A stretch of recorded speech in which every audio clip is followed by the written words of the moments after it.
You're skeptical of the state. You're getting over the myth of authority. But the state is still formidable. Or is it? You've got a front row seat in the transition to a free society. Let's dive headfirst into The White Pill Box with your host, Mark Maresca. Greetings all. Thank you so much for joining today. Today I have a very special guest, James Corbett. If you are not familiar with James's work, get familiar. James is an award-winning investigative journalist. He's the creator and host of The Corbett Report. On there, he does independent, critical analysis of politics, society, history, and economics. He's done prolific writing and produced tons of audio and video content. He recently published a book called Reportage, Essays on the New World Order. This is his book. This is my copy of his book right here. Welcome, James, to the White Pill Box. Thank you very much for having me on, Mark. I really appreciate it. Folks, in the show notes, I'll provide ample links to James's content, and I encourage you all, in particular, to visit his website, corbettreport.com. I am very excited to have you on. I don't often declare someone a human white pill, but I do so declare in your case.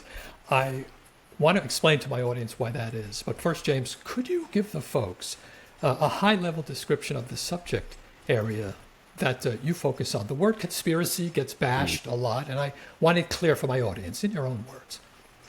I think the way that I describe the work that I do is I look at the way that power operates in our society.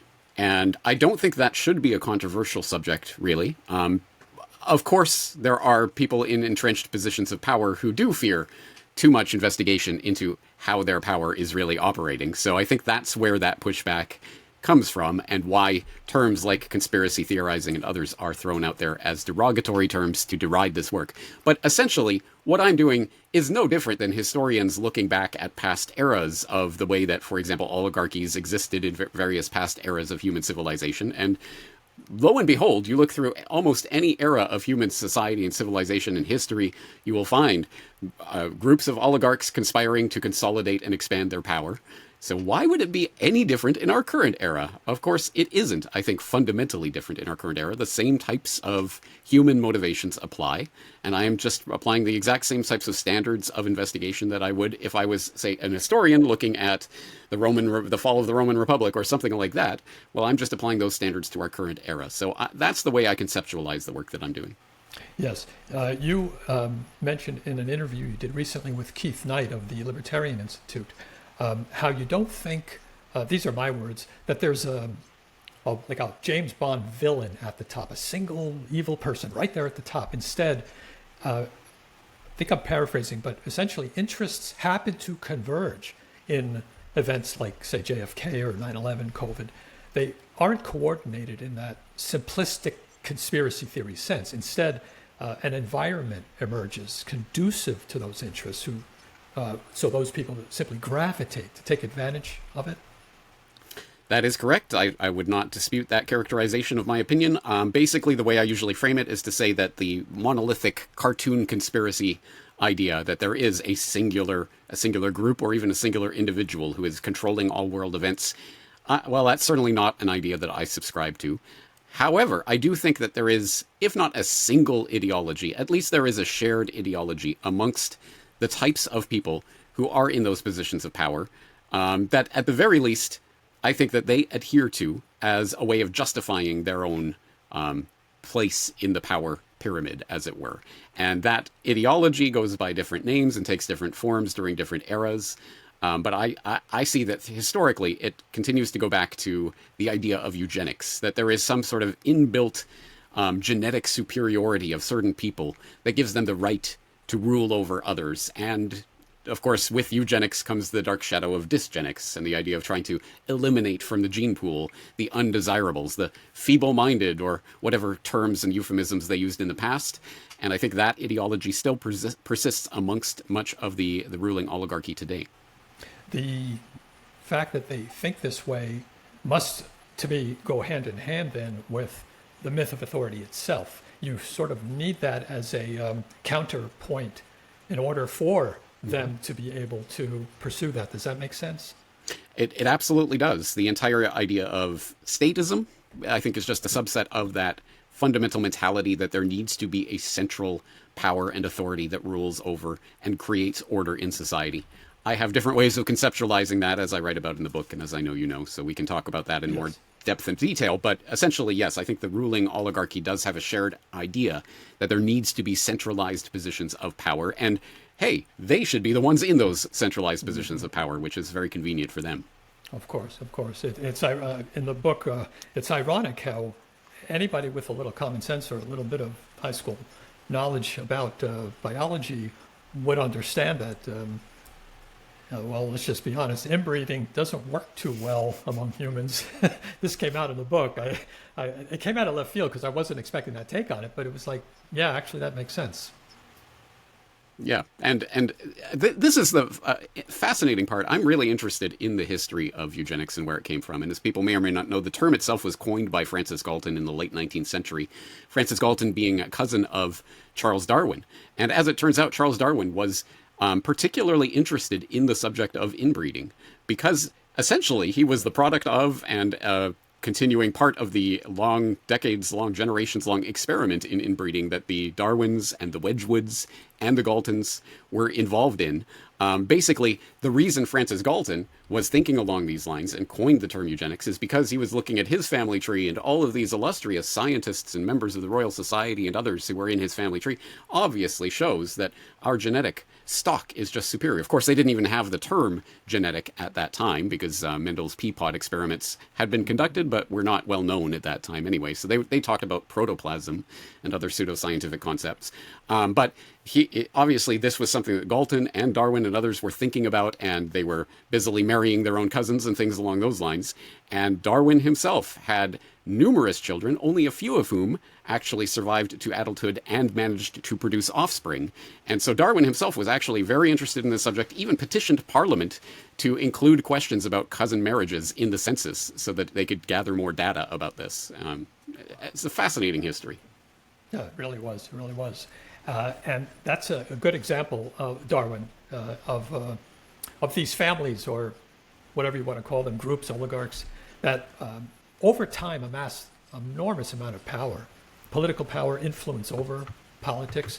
And one of the things that distinguishes your content is that the typical conspiracy category will present these their view. They'll name somebody, some oligarch, whatever. They'll talk about it. They'll talk about some particular conspiracy theory, let's say, and they leave you hanging. And I don't think a listener can come away with any conclusion from that other than that the author of it believes that it's a wash. We are pawns at the mercy of dark forces, and that's it. You don't do that. You so often in your video content and in the book itself, in the various essays, end with some positive note, some white pill, some solution. Can you just talk about that general principle of yours? Sure. I mean, perhaps the greatest lie that the ruling oligarchs have ever sold to the public is that we are powerless and that what we do, what we say, what we think doesn't matter. What could we possibly do to influence what is happening at these high levels? That is really, truly one of the most insidious lies that most people don't consciously think about, although they all observe it, is we can all see the types of investment in propaganda that is spent trying to get us to believe various narratives about that event or about society in general. The education system or the indoctrination system as it has been set up in order to train people to be obedient workers in the and time their daily movements and things to the factory bells and all of that. All of this system, what it implies, what it actually states at bottom is, well, it does actually require us, our participation in this system. That is why they are indoctrinating us. That is why they are propagandizing us, because what we think and what we do is incredibly important. And this is a fact that goes underlined and stressed time and time again when you read the writings of some of these people, like, for example, Edward Bernays, who was one of the pioneers of the PR industry as we know it, and propaganda. He literally wrote a book called Propaganda in 1928. And the opening lines of that book just read the first paragraph. It's jaw-droppingly interesting in terms of what it says, namely that there is a hidden power, a hidden force that controls society that is not government. It is the people who manipulate the habits and opinions of the masses are the true controlling force of society. And that is a profoundly important statement, not only because it does, I think, speak to, obviously, the fact that we are inundated with propaganda and propagandistic forces that are always trying to control our thoughts and our habits and our opinions. But why? Why is that important? It's because we are the ones who are really literally creating the world. We are the ones who are out here doing things productively with our time, our attention, our energy, our interactions, our transactions, are forming the world as we know it.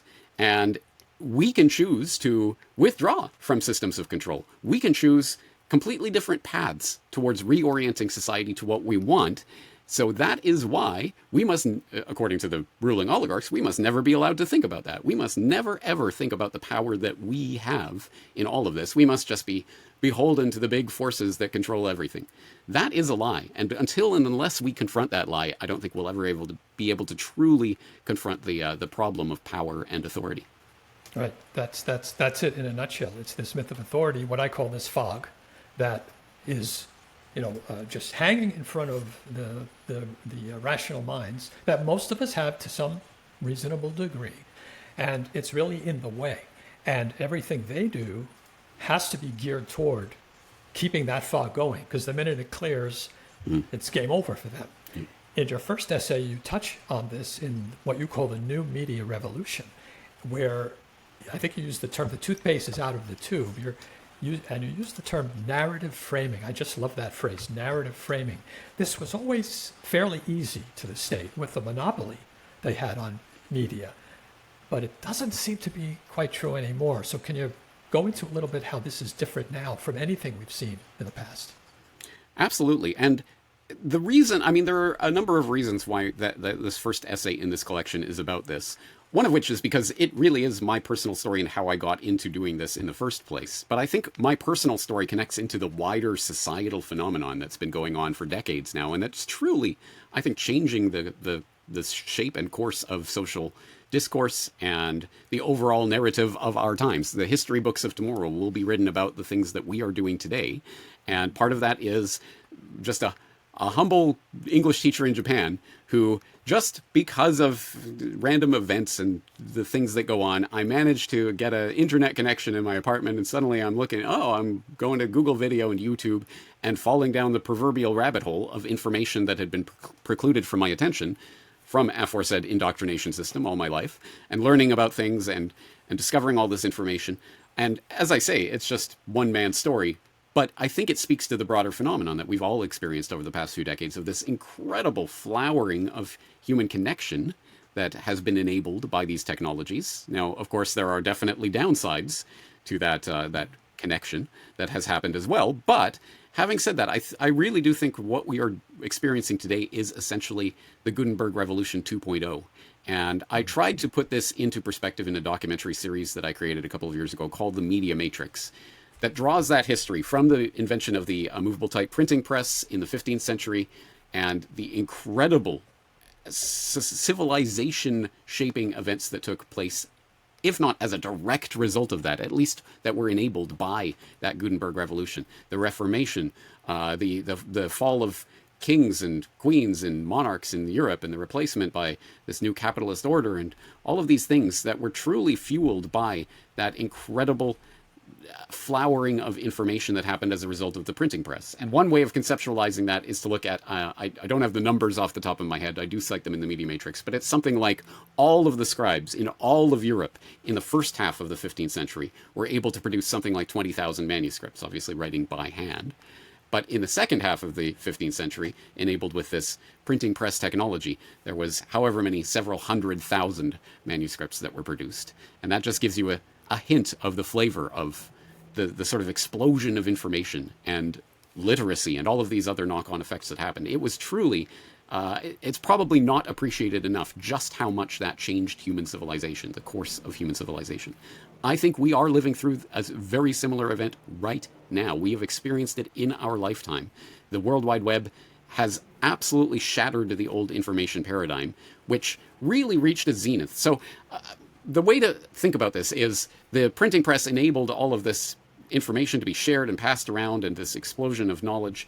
But as a result, of course, it did have these incredibly ground-shaking consequences on entrenched power of various sorts, whether that be the religious institutions or political institutions, etc. And as a result, people in those positions of power wanted to crack down on this revolution that was taking place. And so we saw, for example, the Licensing Act taking place in Britain. In order to run a printing press, you had to have a license from the government, of course, because you can't print unlicensed material, right?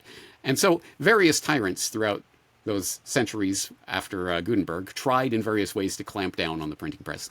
But actually, the most effective form of control was what took place in the late 19th into the 20th century, the consolidation of the printing industry into essentially a corporate syndicate of control, where the printing presses became these incredibly capital-intensive machinery and technology that the average person just would not have access to. It wasn't hand-cranked pamphlets like what was fueling the American Revolution. Now we've got these newspaper printing presses, etc., that were originally owned by incredibly wealthy men and media tycoons, and then those started to consolidate into these gigantic corporations. And famously, infamously, by the end of the 20th century, the beginning of the 21st century, we had arrived at the point where 5 or 6 corporations basically controlled 99% of what most people were reading, seeing, or hearing on a daily basis. There were a handful of companies that could really control that, and these information bottlenecks that were gatekept by various editors and what have you, that were part of this mass system of media and information control. Obviously, the Gutenberg Revolution 2.0 blew the doors open on that, and suddenly an English teacher in Japan with a $20 microphone on a beat-up old laptop could suddenly start producing these videos and blog posts and things that were being read by hundreds of thousands, eventually millions of people around the world. That is what a revolution looks like. And it's hard for us as we're experiencing this to truly understand it in the historical scope, but that is a very, very important thing that has happened. And once again, I think it is what we make of it. If we really grasp this opportunity and really understand the incredible power of the moment that we're living in, I think we could truly affect some incredible changes in those entrenched power structures and in that myth of authority. Unfortunately, it seems like people are gravitating back to that 20th century media consolidation model. Everyone is starting to congregate on a few websites. And now the internet isn't the internet, it's Facebook and Google and YouTube and Instagram and whatever. These handful of controlled websites are now becoming the internet in the minds of people. So we are seeing the Gutenberg Revolution 2.0 play out, and we're seeing a consolidation, and it's really a fight between those two forces to see whether we can break that narrative control that has existed and has consolidated so thoroughly in the old media paradigm. Yeah. That's a good way of putting it. I have an outlook on that I believe that the technology side of that is going to be what assists us out of this. I agree that it is a battle because they are still very powerful. They still have intellectual property as in their pocket. And gee, that ties way back to the beginning of the printing press when they first started to have the germs of intellectual property. It persists to this day, but that's being undermined quite a bit. So it's a very interesting battle. I have a more white pill perspective on that, not just because I'm positive about it, but I do think that that's essentially unstoppable at this point. I come from an IT background, and I've known developers, I've known a lot of programmers, and I could tell you that one of the things that sort of mind loves is a challenge. And if they're being told by the state that you can't, not use certain encryption methods, they're going to find a way around that. And there's probably 10,000, 20,000, 100,000 young people exactly like that around the world, in their basements, in their apartments, against whoever in the NSA or CIA is trying to prevent encryption. That's just one example that gives me hope. And I think it ties into what you're saying. But in consistent with what you were saying I think it was up-down politics. I'm just using that phrase because I read it. The listeners probably don't know what that means. Could you just give a very brief explanation of what that is? So the essay on up-down politics is essentially an attempt to reframe the narrative that we've been given about politics and how politics operates, where of course, we are told that politics exists on a spectrum that goes from left to right, and there may be a center or various things in between, but that is the entirety of the political universe. This is an attempt to reframe that to, at the very least, add a second dimension into our political thinking, i.e. an up and a down dimension, as in to say authoritarian, libertarian, broadly defined, not in terms of the political party, libertarian or what have you, but just that concept.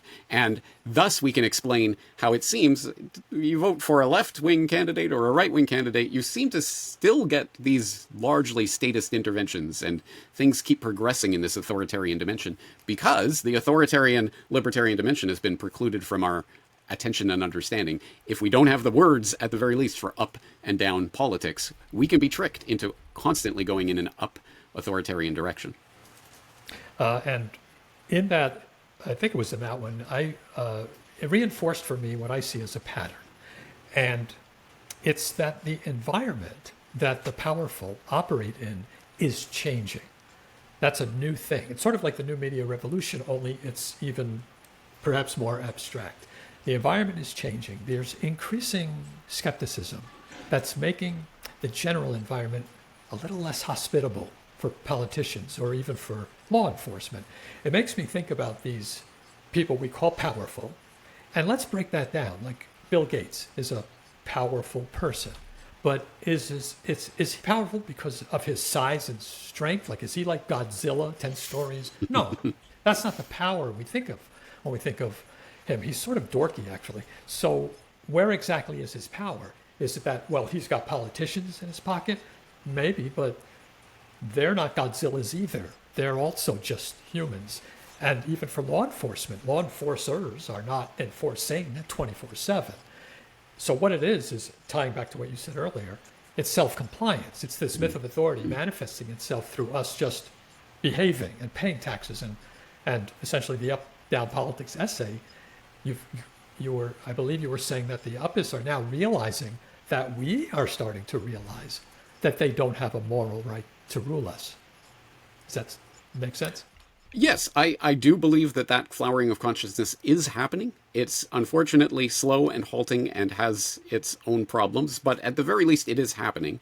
However, I will say that unfortunately, with the left-right trick that is constantly played to get us away from the up-down discussion, they can spin things off into that left-right conversation. For example, we have seen the rise of populist movements around the world that at the very least understand that, hey, we've been lied to and tricked and deceived by these politicians and the political class and the bankers and whoever are behind them for so long. Why would we trust any of them? Kick them all out. Let's get some new people in power, which of course is really does that really hurt the system if what we are doing is kicking out the old rascals and putting in some new ones? And unfortunately, that has been spun off into a left-right debate. Now, of course, populism is about the right wing, and so the people on the left wing will automatically dislike anything that smacks of populism.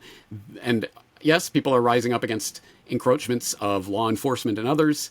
Very infamously, what's going on in the United States right now, and the No Kings protest and what have you. But again, that is very much part of that left-right dichotomy. And of course, people on the left may support anti-authoritarianism from the law enforcement branch when they are not in political power. But give it 4 or 8 years or however long it takes for someone with a D after their name to get back in the Oval Office, and suddenly they will be glad to line up and start licking the boots again. Unless we start questioning the fundamental precepts of authority and so-called political power, ultimately at its roots. And that is the type of revolution of consciousness that is a long time coming, and it is coming. And I certainly am white-pilled on that. I think we are heading in the right direction, but it's not quite as fast as I would like.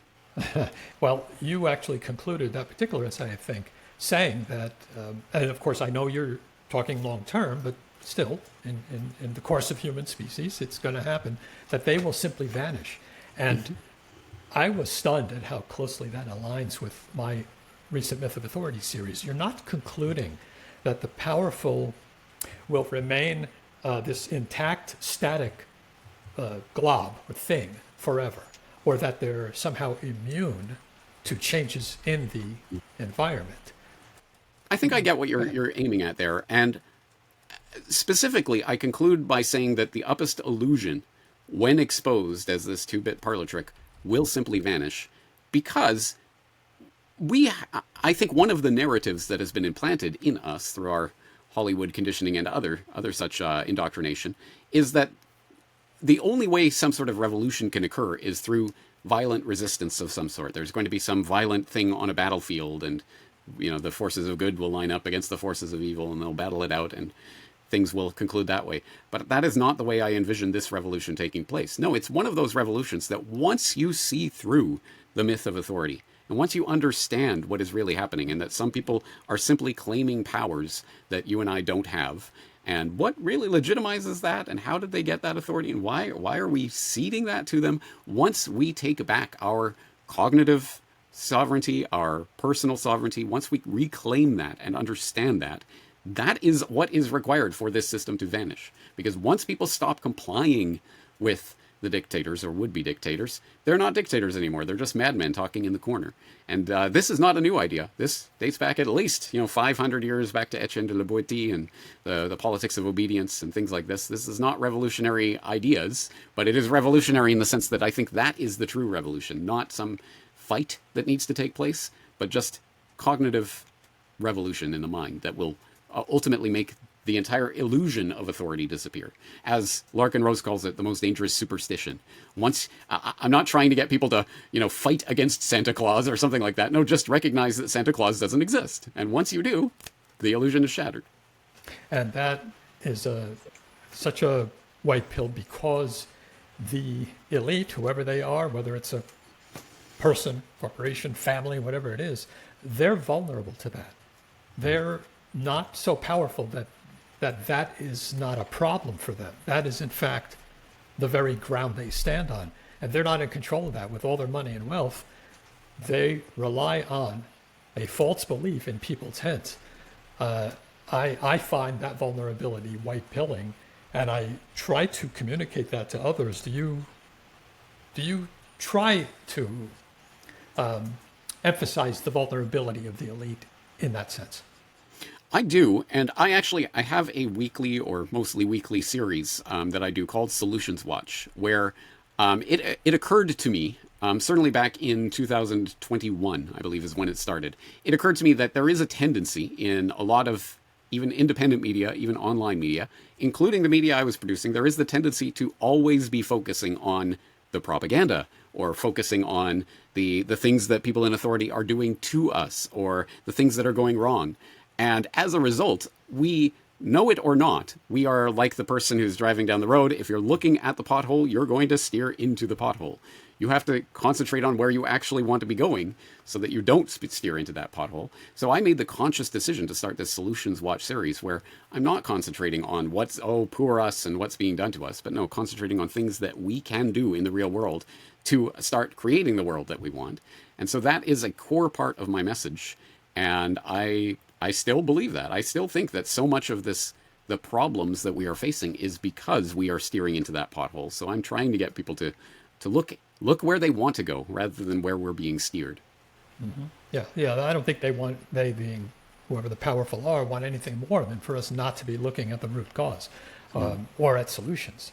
And you have that dual white pill there. On the one side, making people skeptical, making them a little more critical thinking about the state, about statism, and questioning whether others really can have a right to rule them for any reason, on the one hand, and then also what the agorists actually advocate, which is, building something, communities and voluntary arrangements, which also serve, thankfully, to starve the state to some extent.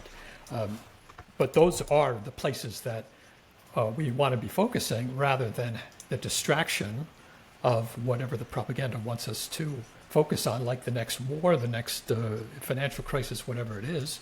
It's not bad to be aware of those things, but aware in the context of what it is that they want you to think about it, rather than focusing on the left-right, as you said, rather than the up-down. Yes, exactly right. Yeah, I'm glad you mentioned the Larkin's book. I was going to mention that myself, how that was an influence on you as well. I believe that was in the essay on how to really defeat globalism. When I saw the title of that, I thought, okay, James, this is going to be the real test for you in my mind. Are you going to be focused strictly on globalism, or where are you going to go with this? And boy, you hit that one out of the park. Basically, it isn't merely this word that we're supposed to be afraid of. You said globalism is nationalism. Now that, on the face of it, sounds like a contradiction. Can you touch on that a bit? Yes. Well, in the spaces that I tend to move in independent media, I've heard people railing against globalism for decades, and I certainly agree, because I am concerned about centralization of power and control in far off places by people that are unaccountable to anyone, etc., etc. Yes, I share those concerns, but I don't think that that gets at the root of the problem of political authority itself. And as a result, I think it is... I understand why people think that the opposite of globalism is nationalism. Because, well, if we're opposed to the global forces, then we must preserve our national sovereignty. But having a bit of perspective on history, I, for one, know that the nation-state itself was a construction that was forced on publics through indoctrination systems. And in that essay, I cite for very specifically the creation of the Prussian education/indoctrination system and how that came about and why that came about historically in order to foster Prussian/German nationalism, and how that was spread to United States and here where I am in Japan and most other countries around the world, specifically to get people to subsume their individual identity in this national consciousness and essentially to start saluting a flag and pledging allegiance and what have you. And it's from that perspective, it has always occurred to me that, oh, well, globalism is really just replacing the national flag with a UN flag or whatever the case may be. It's the same problem. And until we confront that, I don't think we'll ever actually be able to address the problem of globalism. Mm-hmm. So let's talk a little abstract here. We were just talking about how being aware of what's going on, like the content you deliver and so on, is sort of the first step. It makes us skeptical. It gives us a reason to maybe employ a little critical thinking. And we learn not to take everything that's served up to us at face value. But let's talk about why that's even important. After all, if this elite is so powerful, whether it's families, corporations, whoever it is, why would it matter what we think? Can't they just explicitly reveal their power, explicitly declare themselves authoritarian rulers? If they're powerful enough, why not simply point guns and enslave the world? It takes a lot to hide and propagandize, cover up lies, basically to keep the myth going. Why did they need to even make that effort? Well, I think that speaks exactly to what I was talking about earlier. The fact that sort of the thing that everyone sees, but no one consciously thinks about. Why are we being propagandized? Why are we being indoctrinated? It is because, clearly, the power rests with us. If the masses of people were not governable, were not governed already in their minds by the propaganda, etc., then there would be no way for this system to function. Again, this is the point that, again, Etienne de la Boétie wrote about hundreds of years ago. The people are enslaved not by a single man who can control them all because he's so powerful. No, they are controlled because they believe in the authority of the tyrant. And as a result, they comply with that authority and they comply with the people who wear the badges and the hats. So in a similar way, yes, why can't the ruling oligarchs just come out and say, yes, we rule over you and we will do anything we like with you. Ha, ha, ha, ha. It is because, obviously, they know that the public would not abide by that. And there would be a revolution overnight if such a thing were to happen. And anyone who claimed to be the rulers of humanity would be overthrown almost instantly.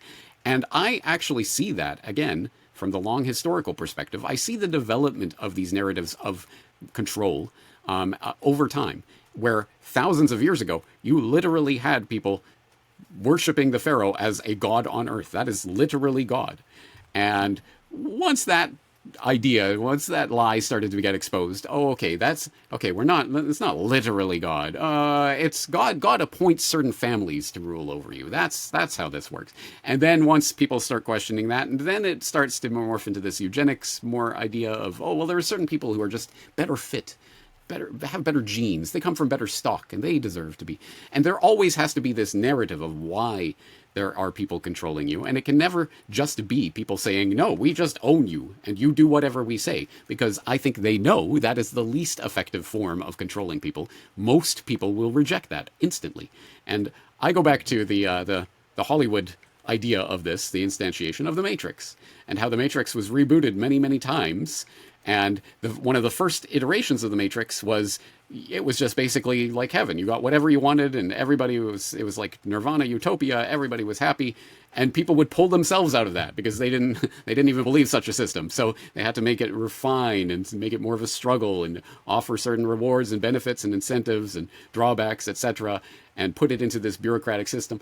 That is the development of government over the centuries and eons. And we've arrived at this point where suddenly there is no real ruling power. There's just this amorphous thing called government, and the government is you, and you are the government, and you vote for it, and you can throw people out of positions of power, so that doesn't really matter, etc., etc. All of these things that have been placed over this to ornament the fact that there are people in real positions of power that really do have a level of control. But yes, again, why are they obscuring it? Why are they putting themselves behind the curtain? It's because they know that if they ever came out and simply stated it, the people would overthrow them overnight.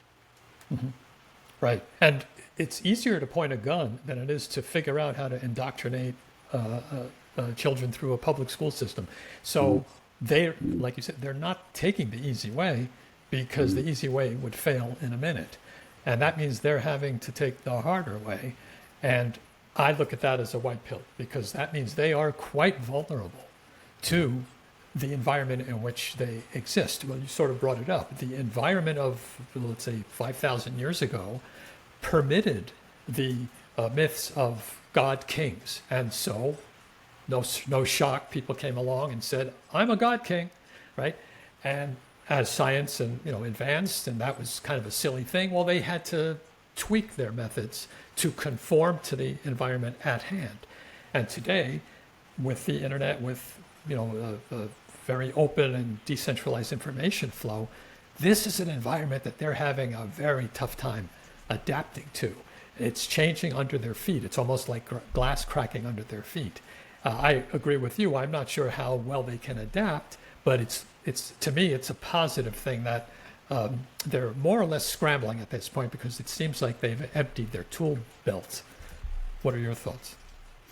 Yes, I agree. There is some degree of desperation at this point, as I think there is a level at which there is a sort of, I won't say ideological arms race, because I think that puts it in the wrong perspective. What's the right way of understanding that? I guess just understanding of the nature of these events. And I think that we are at the cusp, because of things like the Gutenberg Revolution 2.0, I think there has never been a point at which there has been more people who are aware of the state of affairs and are seeing through those simplistic propagandistic narratives that they've been fed. Just as we look back at the people thousands of years ago and laugh that they ever believed that the pharaoh was a literal god, there will be people who, of subsequent generations, who will laugh at the ridiculous nature of the propaganda that we believed at some point in our journeys. I certainly won't hold myself up on a cloud. I certainly fell for a lot of the statist illusion for far, far too long, and it took a lot of deprogramming to overcome that conditioning. So I think there will be refinements in the propaganda, etc., as we go along, and I think that's what we are seeing right now. This sort of so how can we reboot this in a way that people will go along with it? And it does become a question. Can you continue to reboot this system forever? And can you continue to refine the techniques? Or, as I do write about in another of the essays, do you come to the calculus that, for example, Zbigniew Brzezinski came to? Zbigniew Brzezinski, for those who don't know, was the national security advisor to Jimmy Carter. He has been around and hovering around and advising many Democrat administrations over the decades, and, of course, was a big wig in the foreign policy circles before his passing away about a decade ago. But in 2000, I don't have the year off the top of my head. I wanted to say 2008. He went around delivering a series of lectures and writing op-eds about the global political awakening that he saw happening at that time and what it portended for the would-be ruling class. And he put it in his own words at one point of, it used to be easier to control 1 million people than to kill 1 million people. But we may be moving to the point where it will be easier to kill 1 million people than to control 1 million people. And what does that mean? And that really is, I think, the calculus that we start to come to. At a certain point, we see various types of manipulations and events that are thrown out as a way of getting people back on board. Of course, for example, the war of terror, not the war on terror, was precipitated by the events of 9/11. And as people start questioning about what really happened on 9/11 and what were we told happened on 9/11 and what can we actually conclude about what might have happened on 9/11, well, those types of questions can be swept aside in the event of an even bigger event that will make people once again rally around the flag and do whatever they're told. And so there's the sort of the upping of the ante in terms of the propaganda and the false flag events and other things that will be used to manipulate the masses. So I do see it as sort of a race of sorts. And well, let me introduce a potential black pill to this conversation, because ultimately I am white-pilled. As long as humanity is humanity, as long as the human spirit exists, we will overthrow tyrants. There will be dark times in which tyrants and authoritarians will have their way with humanity, but they will always be overthrown eventually, as long as we retain our humanity. But unfortunately, as, for example, I talk about in the essay on how to enjoy your servitude, people like Aldous Huxley and others were talking about the scientific management of society and the types of technologies that are coming into reality that will allow dictators of the future to get people to actually, truly enjoy their servitude and truly want to be part of this system of control. And at that point, at the point at which we start being biochemically, pharmaceutically, neurologically, genetically altered into something other than humanity, then I think we may actually face the prospect of that ultimate dark vision of the future, of the boot stamping on the human face forever, as George Orwell put it. So that, to me, is the potential black pill hovering over this. I am white-pilled about humanity, but there are technologies coming along right now that already exist that are changing what we think of as humanity itself. Mm-hmm. Yeah. Well, I'll see your black pill, but I'll raise you a white pill on that topic. Huxley, in his vision, did almost predict the kind of self-gratifications and indulging that we see a little bit of today. But he didn't envision the internet and the variety of entertainment choices and personal choices and control that you have over what you pick. In those books, more or less, the government served up a monopolized, let's say, version of these drugs. I believe it was Soma was the drug he used. But in the world we live in, you really can't force that down people's throat. You can sort of force categories of entertainment and so on, but it'd be somewhat difficult in the way things are going to monopolize that. So my take on that would be that, yes, even if people are pursuing things that are less than healthy for them, that's time they're spending not being statists. That's time they're spending not attending rallies, protests, hopefully not voting. If their time, which is limited, is going to be spent on their own choices, well, that's that much less time that the state gets from them. That's sort of my white pill take on that. I like it. I will take that on board. I will stew on that, because I think there are definitely important points there. And yes, ultimately, I mean, it really is, as a voluntarist, my principle is voluntary human action and interaction, and whatever voluntary consenting adults decide to do with their lives, great, wonderful, go do it. Good luck to you. So who would I be to step in and say, well, you cannot do this, and you cannot take this type of pharmaceutical, and you cannot do this type of genetic intervention? If we're going to be voluntarists, we have to stick to those principles and allow people to do as they will with their own bodies and their own minds and their own communities as they will. Personally, I'm sticking with original substrate human, and I'm going to avoid the brain chip, etc. But I know there will be people who will be lining up to get one from Elon Musk, because how could that possibly go wrong? Yeah, I'm with you. I'm not taking the brain chip, so just putting it out there. Your final essay was what you called a letter to the future. In there, you wrote that in April 2020, just when the COVID madness was beginning, and you made some grim predictions of what would be coming after that, based on what you foresaw. Now, it didn't play out exactly like that, at least not up until this point, some 5 years later. So can you speculate on why it didn't play out that way? Did the elite, I'm going to be a little bit sarcastic here, did the elite and powerful suddenly see the errors of their ways? Or, more seriously, what weaknesses about them forced them to back off? Well, I will, I guess I'll quibble on a couple of things. One, actually, this is not the final essay of the collection. It's the penultimate essay. The final essay is Why I Write.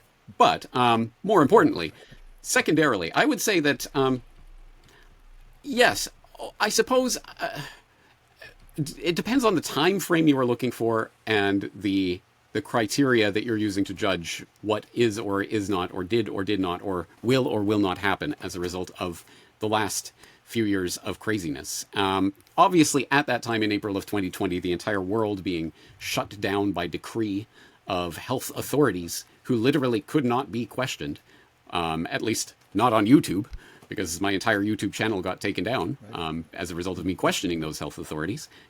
Just got put back up just a month or so ago, so we'll see what results as a result of that. But anyway, those types of things. So what really has resulted from that, and has that resulted in the flowering of consciousness that will be necessary to overturn not just that particular set of events, because I'd like to think in Letter to the Future I wasn't writing about specifically COVID-19 and what was taking place around that.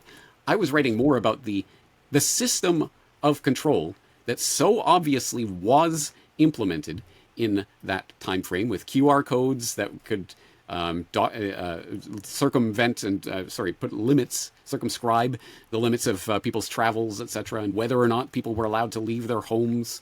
All of these incredible restrictions on liberty that so many people not only complied with, but actively participated in, actively wanted to happen. 2 weeks to flatten the curve. I'm sure we all heard some variation of that from our neighbors. And that, to me, truly was a horrifying event to be living through, because that was the type of thing that was essentially, this is everything I've been warning about for the past decade and a half. And people are not just falling for it, they're happily falling for it. And yes, having emerged from that craziness here in 2025, I think there are a lot of people who are just trying to sort of forget and put that behind them. I don't know how many people have really wrestled with the deep lessons that were or were not learned from that time. And oh, by the way, there's still all of the infrastructure for exactly what was going on that has not only continued and persisted, but actually been strengthened as a result of all of that. So the institutional infrastructure is still there for events like that to happen in the future with even more efficiency. In fact, I was just recording a conversation with Zoe Smith, who is a whistleblower who was working in the coding industry for the sort of the back end of hospitals and insurance companies that use the various coding practices to code patients when they come into the hospital and determine how best to, allocate the funds. And, we can claim this benefit from the government because we treated someone with a ventilator, et cetera, et cetera. And she was working on that back end, and she has started to trace the genomic databases and surveillance grid that has been created as a result of that is now operative and active and now being tied into Palantir-linked AI control systems. That, oh, by the way, Palantir is now an AI weapons manufacturer that's, for example, supplying the Israeli government in their genocide in Gaza.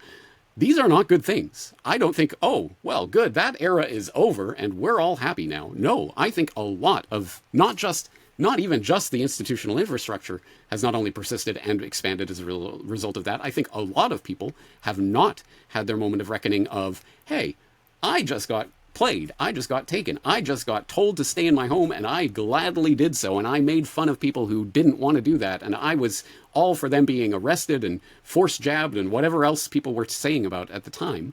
I don't think a lot of people have truly wrestled with that.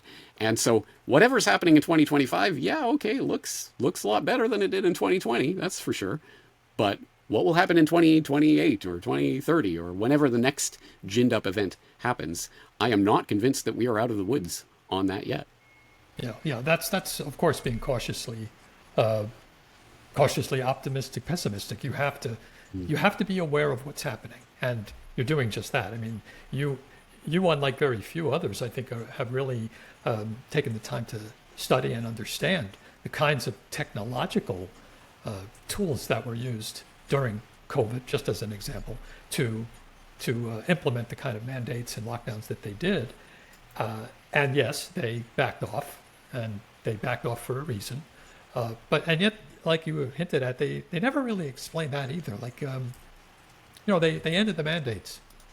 Yeah, that just ended. It's like, you would have thought they would have been having parades. We beat COVID, right? Yeah. But you didn't hear any of that. So that, to me, is a hint at another aspect of this that I don't think gets too much attention. Yeah. Yeah, no, exactly right. Yeah, it is extremely interesting. And in fact, I do recall saying this at some point in 2021 or sometime in the depths of the scamdemic. I remember saying, a few years from now, people will just go, oh yeah, that whole COVID-19 thing happened, whatever, let's forget about it. And at the time, that seemed like a ridiculous prediction, because of course it was the only thing we were hearing about. It was the only thing we were being asked to consider in the entire world. The only thing that mattered was this deadly event that was taking place. So to say, oh, we'll all just be asked to sort of forget it in a few years, seemed outlandish at the time. But here we are.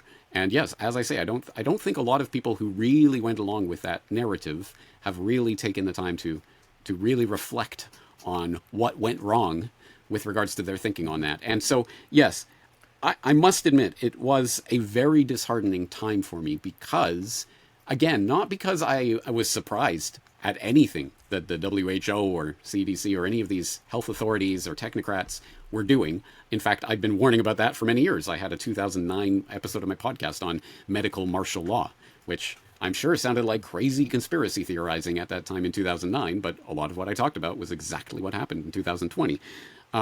So I wasn't surprised by that in the least. I was surprised by the reaction of so many people who just blindly accepted it, who just read what they read in the newspaper and totally 100% took it on board and complied. And if that is the overall level of compliance in society, then we still have a long way to go until that final flourishing of human consciousness. I took a little more of a white pill attitude even then. I wrote an essay pertaining to the COVID hysteria, and I put forth the assertion, the theory, the hypothesis, that it was an example of probably the greatest mass hysteria that the world has ever seen, far beyond any of the more isolated examples like the tulip mania in Holland from, I think, the 19th century and so on, the 1939 War of the Worlds. These were isolated versions of mass hysteria. COVID was global. And I extracted an interpretation that this is what the state has to do now to get people on board. They have to essentially scare the world with a virus that's going to destroy the planet. And really, that's almost, that might be a little hyperbolic, but it's not too hyperbolic. That's what it took. It wasn't just start a war over there or start a whatever over there, a financial crisis. They had to scare the world, which makes me wonder if they were to have COVID 2.0, not the next strain, but some other kind of medical fear-mongering type thing, would it be as successful? Or have people gotten a little more immune? I don't know the answer to that, but I speculate that there would be a little more skepticism, I think, than there was back then. Your thoughts? Okay. This is a point of accord between us, because this is one of my white pills, I guess, as it were, is that I think, yes, for example, I've talked for decades now about false flag terrorism, which is a type of trick that is used by authoritarians to trick the public into desiring war with an enemy. If you want the public to line up and be willing to march off and die in a war against someone, well, they better attack you so that you can say, well, we're doing it in self-defense. And if they're not going to attack you, well, you might as well stage something that makes it look like they attacked you and then march people off to fight. And so I've talked about that. But one of the prime examples, one of the reasons I got into doing this in the first place was 9/11, what happened on that day. And my prospect for achieving some sort of 9/11 justice for what actually took place in the court system, etc., let's just say I'm not holding my breath for that. But one of the things that I thought was the important part of the 9/11 truth movement, and something that was actually accomplished, was at the very least getting the concept of false flag terrorism into the minds of the general public. Because certainly 20 years ago, if you even suggested that government and deep state intelligence agencies, etc., had anything to do with the events of 9/11, why would the government attack itself? Would be the pre-programmed response from many people who just literally could not understand the strategy. At the very least, I think people, the general public, sort of understands the strategy now and understands why such a thing would take place. As a result, I think that magic wand that they use to try to control the public has been broken. I think it is harder for them to pull off an event like that in 2025 than it would have been in 2001. So I think there is that sort of, but that leads to the escalation of events. Again, an OKC bombing, a 9/11, fill in the blank with some horrible event that could be imagined in the future, a dirty nuke or something like that. And would that be a spectacular enough event to get people to rally around the flag again? So similarly, COVID, well, if there was something that was much worse than COVID, and perhaps actually killing lots of people rather than all the types of statistical tricks that were played during the COVID pandemic, perhaps that would be enough to get people back on board with that type of agenda. But that also raises the prospect, okay, yes, the events may continue escalating, but if you can continue breaking that wand every single time and showing that, hey, there's somebody behind the curtain, this is a stage show, they're just trying to control you. If you can show that every single time, more and more people will ultimately come to that final conclusion of the myth of authority, which is really what's undergirding all of this. So yes, it's hopeful, but cautiously hopeful, because unfortunately there's a lot of very terrible things that can and presumably will happen before we reach that final revolution. Right. And you said it yourself. You said you think we're on the cusp of a transition from dependence to independence. I think that was how you put it. And that aligns very much with my own thinking. I call it a race too. You mentioned your version of the race.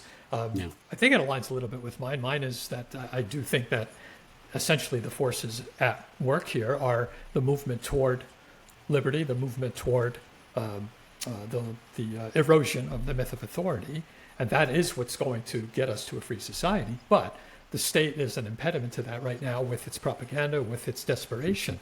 And I think we are now probably at the riskiest point, because now is when they will be most desperate and try the most desperate things. Right now, just before I got on with you, I was reading about how Israel has launched these attacks on Tehran, and Trump is right behind all that. And that's really, really, really scary, okay? That's the desperation I'm referring to. Will that suck us into a war, or have people learned enough about the last 20, 30 years of endless wars that there might be enough of a skepticism where people will say, you know what, I'm really not on board with this. And will people identify that Trump is not on the right, he is on the up? And if they understand that, if they say, oh, he's not a rightist, he's an uppist, and we have to be down, if they can get that, then I will say, yes, great. But if people fall back into it, then half the population will be against whatever's going on, half the population will be for it, it'll swap back and forth, and we'll continue to see the cycle. Right. The same professional wrestling match once again. Well, we're about out of time, and I think that's a really great place to wrap up things for today. James, I can't thank you enough for joining me and for our lively discussion here on the White Pillbox.